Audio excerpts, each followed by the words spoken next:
کراچی کی حد تک تو آپ لوگ ایکٹیو ہیں، گوادر میں کیا کام کیا آپ نے؟ دیکھیں، میں اس میں نا شکریہ ادا کروں گا محسن بھائی کا کہ ہم گوادر کے بلڈرز محسن بھائی کے پاس گئے اپنے گوادر کے مسائل لے کے، تو انہوں نے کہا کہ میں تم سب لوگوں کو ویلکم کرتا ہوں، آپ لوگ آؤ ہمارے ساتھ ممبر بنیں، اور ہم اس کو ایک پورا ریجن ڈکلیئر کرتے ہیں نا، گوادر آباد گوادر چیپٹر، ایک چیپٹر بناتے ہیں جیسے حیدرآباد ریجن ہے، ٹھیک ہے، اسی طریقے سے گوادر کو انہوں نے فارم کیا۔ اس کے بعد گوادر کے جتنے بھی مسائل تھے نا ہمارے ریلیٹڈ ڈیولپمنٹ، چاہے وہ اس میں بلڈرز کی کمپلینس تھیں یا وہ اداروں کے مسائل تھے،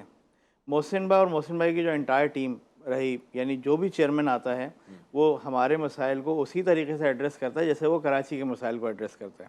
چیئرمین ہو، وائس چیئرمین ہو، سینئر وائس چیئرمین ہو یا چیئرمین ایس آر ہو۔ چیئرمین ایس آر تو یعنی ظاہر سی بات ہے ریجن ہی ان کا وہی ہوتا ہے، گوادر والا سائڈ ہوتی ہے، ساؤدرن ریجن ہے، تو ان کی بھرپور توجہ رہتی ہے۔ آباد کے آنے سے ایک جو سب سے بڑا جو گوادر کو فائدہ ملا وہ یہ ملا کہ آباد کے پلیٹ فارم نے ایک آواز اٹھائی، گوادر اسپیشل اکنامک ڈسٹرکٹ، یعنی ہم نے خواب دکھایا تھا دنیا کو، پاکستان گورنمنٹ کے ساتھ یہ خواب دکھایا گیا تھا کہ جی گوادر ایک دبئی والے ماڈل پہ ٹیکس فری زون ہوگا، ہم نے اس کا نام رکھا گوادر اسپیشل اکنامک ڈسٹرکٹ۔ سر ٹیکس فری جب ہوگا جب وہاں پہ کام شروع ہوگا، ابھی تو اچھا، وہاں پہ کام ہی شروع نہیں ہوا۔ میں وہی آپ کو بتانے جا رہا ہوں۔ آپ کے بعد جو ہے وہ پڑوسی ملک نے کام شروع کیا اور G20 کمپلیٹ کر کے انہوں نے اس کا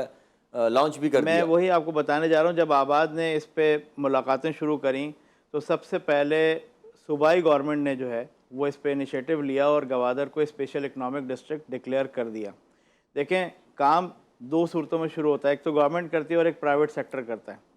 اگر میری انڈسٹری یہاں کراچی میں ہے تو میں گوادر انڈسٹری اسی صورت میں لے کے جاؤں گا کہ مجھے انسینٹیو مل رہا ہوگا نا۔ بالکل، اگر ہم ٹیکس ایگزیمپشنز دیں گے تو انسینٹیو ملے گا، اور وہ انسینٹیو اتنا ہونا چاہیے معقول کہ کراچی سے زیادہ آمدنی یا پاکستان کے دوسرے شہروں سے زیادہ آمدنی مجھے ہوتی ہوئی ایز این انڈسٹریلسٹ وہاں نظر آئے گی تو میں جا کے اپنا یونٹ وہاں پہ فرم کروں گا۔ صحیح۔ اس کا ایک بنیادی ماڈل جو تھا وہ یہی تھا کہ ہم اس کو چاہبار پہ یا دبئی ماڈل پہ جو ہے وہ اس کو پلان کریں۔ الحمدللہ صوبے نے ہماری آواز کو ایکسیپٹ کیا، سی ایم بلوچستان جو سابقہ تھے انہوں نے اس کو اپروو کیا، اپروو کر کے سمری موو کر دی فیڈرل گورنمنٹ کو، کیونکہ گورنمنٹ بالکل جو ہے وہ ان کا ٹرن اوور ختم ہو رہا تھا۔ اسی اوائل میں ہماری ان سے ملاقاتیں ہوئیں،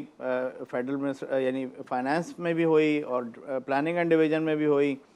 انہوں نے بھی چیزوں کو ایکسیپٹ بھی کیا اور ڈسکشن بھی یہ تو کیا۔ آپ میٹنگز کی باتیں بتا رہے جی ہیں، جی، گراؤنڈ ریئلٹی وہاں پہ کیا ہے؟ دیکھیں گراؤنڈ ریئلٹی پہ بھی یہی ہم نے ان کو بار بار کرایا کہ اگر آپ یہ سٹیپ لیتے ہیں نا تو ایک پرائیویٹ سیکٹر بہت بڑی تعداد میں آ کے یہاں ڈیولپمنٹ شروع کرے گا، بالکل، تو آپ کو بھی اپنا انفراسٹرکچر ڈیولپ کرنے میں بہت زیادہ آسانی ہو جائے گی۔